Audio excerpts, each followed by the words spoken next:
was an embracing of people. Rahul Gandhi अब राजनीति नहीं बल्कि झूठ गढ़ने और देश के संस्थानों पर कीचड़ उछालने के धंधे में माहिर हो गए हैं। हारे तो ईसीआई बेईमान, जीते तो लोकतंत्र बच गया।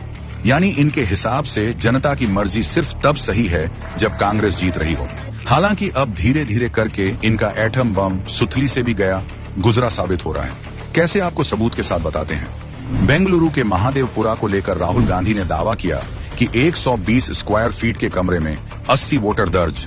सुनते ही लगा कोई क्राइम थ्रिलर फिल्म का ट्रेलर आने वाला है, लेकिन कैमरा पहुंचा तो मकान मालिक कांग्रेस का ही सदस्य निकला। और भाई साहब खुद कह बैठे, राहुल जी शायद कंफ्यूज हैं, मतलब अपने ही सबूत पर अपनी पार्टी के आदमी ने कैंची चला दी। इस रिसर्च के लिए इन्हें नोबेल इन कॉमेडी मिलना चाहिए।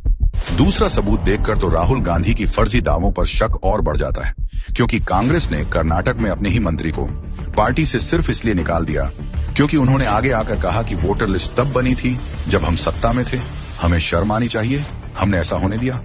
हमने तब ड्राफ्ट सूची जांच क्यों नहीं की? अब बताइए, कांग्रेस के खुद के लोगों को इस अड़ियल शहजादे पर भरोसा नहीं तो देशवासी क्यों करेंगे? अड़ियल युवा के मुताबिक हर वो इंसान फर्जी वोटर है जिनका मकान नंबर 0 है।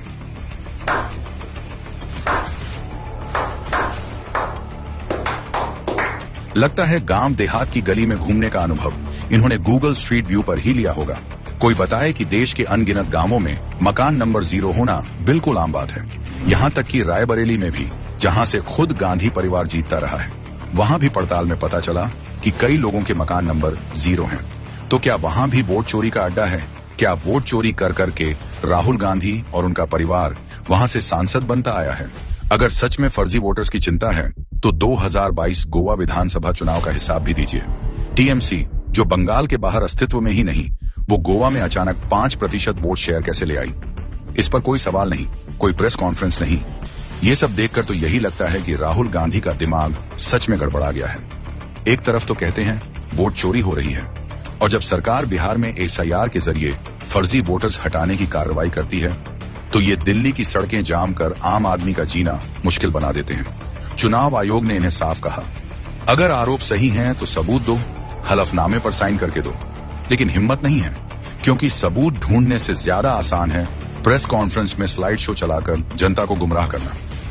आज हालत यह है कि इंडी वाले लोग ऑन रिकॉर्ड पर इनके दावे झुठला रहे हैं, लेकिन राहुल गांधी फिर भी यकीन दिलाने में लगे हैं, जैसे कोई बच्चा गर्म तवे पर हाथ रखकर भी कहे, देखो मुझे कुछ नहीं हुआ। नाम बदला है, नियत नहीं। महागठबंधन की जरूरत नहीं। आज ही लें संकल्प।